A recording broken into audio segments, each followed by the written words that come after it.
ቤተሰቦች ይህ የሃሁ አካዳሚክ ቻናል የኦንላይን ትምህርት ቤት በመሆን እያገለገለ ይገኛል። በኦንላይን የምናስተምራቸው ትምህርቶች አማርኛ፣ እንግሊዘኛ፣ ሂሳብ እንዲሁም ሌሎችን ትምህርቶች እያስተማርን እንገኛለን። በኦንላይን መማር ለምትፈልጉ የቻናል ቤተሰቦች ከዚህ ባስቀመጥኩላችሁ ስልክ በኢሞ፣ በቴሌግራም እንዲሁም በዋትስአፕ መደወል ትችላላችሁ ማለት ነው። ቀጥታ ወደ ዛሬ ቪዲዮአችን እንሄዳለን። ተከታተሉን። ካሁን በፊት ሌላ ቪዲዮ ሰርችላችሁ ነበር። የእንግሊዘኛ ተነባቢዎችና አናባቢዎችን በቀላል መንገድ እያየን ነበር። ዛሬ ደግሞ የሚቀጥለውን እናያለን ማለት ነው። የእንግሊዘኛ ተነባቢና አናባቢዎችን ማለት ነው።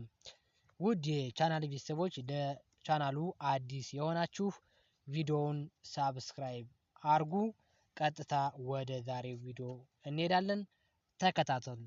ይህን ቪዲዮ ያየ እንግሊዘኛን በቀላሉ ማንበብም መጣፍም ይችላል ማለት ነው። የሰው ስሞችን በእንግሊዘኛ ማንበብ መጣፍ እንዲሁም በእንግሊዘኛ ከሰዎች ጋር ማውራት ቴክስት መጣጣፍ ይችላል ማለት ነው። እነኚህን የእንግሊዘኛ ተነባቢና አናባቢዎቹን አይቶ ማለት ነው። እንቀጥል እስኪ።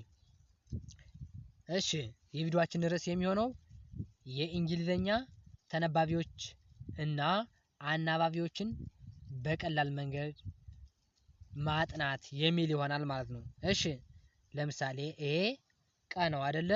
ቀ ነዋ። ስለዚህ ቀን እንደ ኬ ኢ ኬ ኢን እንደ ቀ እናነበዋለን ማለት ነው። ኬ ኢን እንደ ቀ እናነባለን። ኬ ለቀ እሺ ለቀ ብቻ ሳይሆን ከቀ እስከ ቆ እስከ መጨረሻው ላሉት ተነባቢ ነው ማለት ነው። ተነባቢ ነው።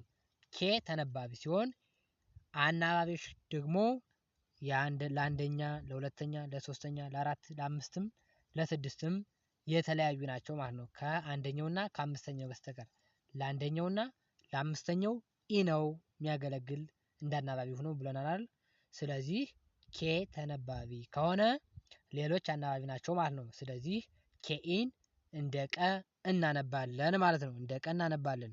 እሺ ኬ ዩንሳ ኬ ዩ ይህን ደግሞ እንደ ቁ እናነባለን። እንደ ቁ ኬዩን እንደ ቁ እናነባለን ማለት ነው። እሺ ይሄ ደግሞ ቂ ነው አይደለ?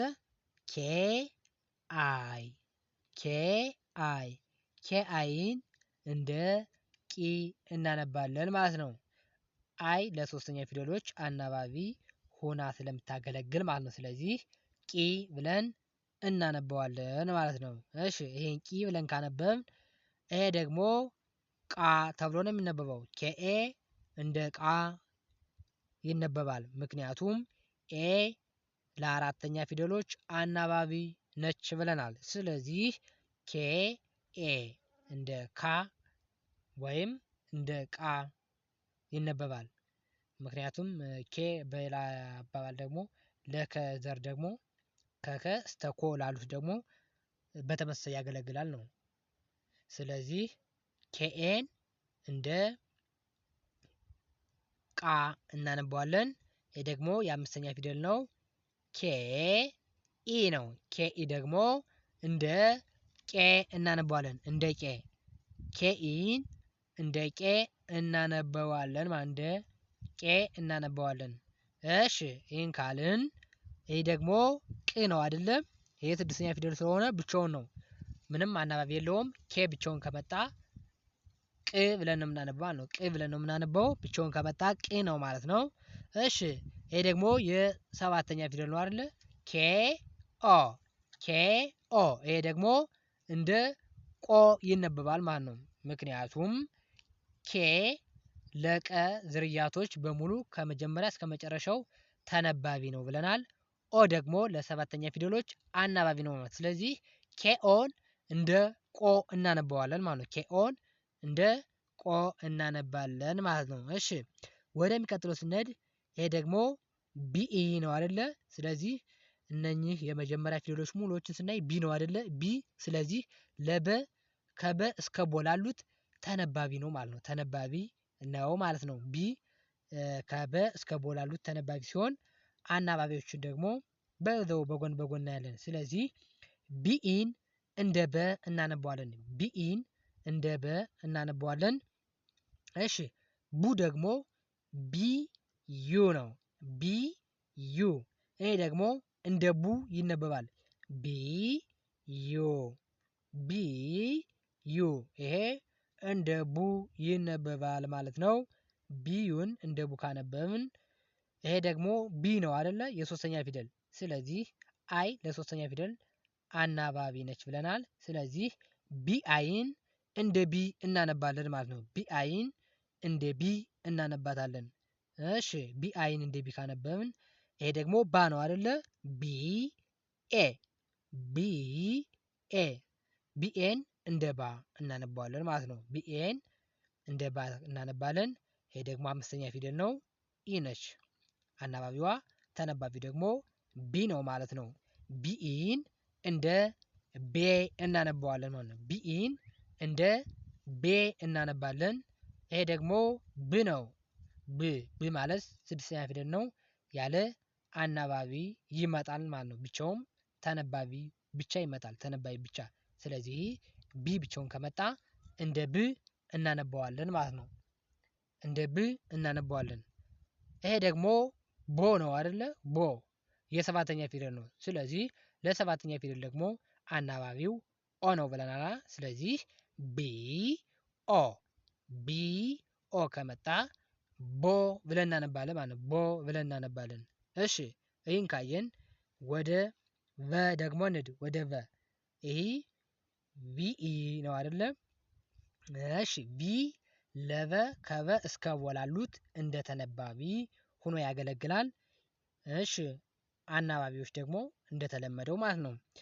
ቪ ኢ ደግሞ እንደ ቨ እናነባዋለን። ቪኢን እንደ ቨ እናነባዋለን ማለት ነው። ቡ ደግሞ ይህ ቨ ቡ አይደል የምንል ቪ ዩ ዩ ደግሞ ለሁለተኛ ፊደል አናባቢ ነን ብለናል። ስለዚህ ቪዩን እንደ ቡ እናነባዋለን ማለት ነው። ቪዩን እንደ ቡ እናነባዋለን። ይሄ ደግሞ ቪ ነው ሶስተኛ ፊደል ቪ። ስለዚህ ቪ አይ ቪ አይ ቪ አይን እንደ ቪ እናነባለን። ቨ ቡ ቪ ሶስተኛ ፊደል አለ አይ። ስለዚህ ለሶስተኛ ፊደል አናባቢ ስለሆነች ቪ አይን እንደ ቪ እናነባዋለን ማለት ነው። እሺ ይሄ ደግሞ ቫ ነው አይደለ? ቫ አራተኛ ፊደል ነው። ቪኤ ቪኤ እንደ ቫ እናነባዋለን። ቪኤ እንደ ቫ ይነበባል ማለት ነው። እሺ ይህ ደግሞ አምስተኛ ፊደል ነው አይደለ? ቬ ነው ቬ ቪ ኢ ቪ ኢ ደግሞ እንደ ቬ ይነበባል ማለት ነው። እንደ ቬ ይነበባል። ይሄ ደግሞ ስድስተኛው ፊደል ነው ቭ ነው። ስድስተኛ ፊደል አናባቢ አይወስዱም ብለናል። ብቻውን ቪ ከመጣ እንደ ቭ ይነበባል ማለት እንደ ቭ።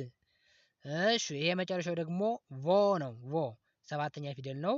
ኦን አናባቢ ይወስዳል ማለት ነው። ቪ ኦ ቢ ኦ ቪኦን እንደ ቮ እናነባዋለን ማለት እንደ ቮ እናነባዋለን።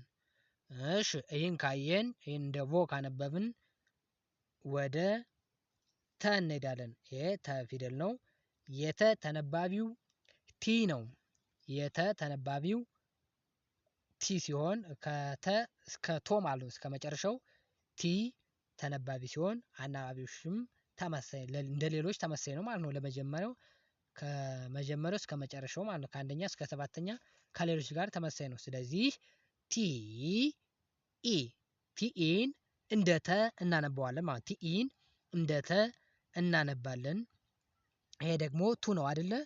ስለዚህ ቲ ዩ ቲ ዩ እንደ ቱ እናነባዋለን። እንደ ቱ ቲዩን እንደ ቱ እናነባለን ማለት ነው። እንደ ቱ እናነባለን። እሺ ይሄ ደግሞ ቲ ነው አይደለ? ሶስተኛ ፊደል ቲ አይ ቲ አይ ቲ አይን እንደ ቲ እናነባለን። ቲ አይ እንደ ቲ ነው የምትነበበው። ቲ ብለን እናነባታለን ማለት ነው። ቲ አይን እንደ ቲ እናነባለን። ይሄ ደግሞ ታ ነው አራተኛ ፊደል ነው ማለት ነው።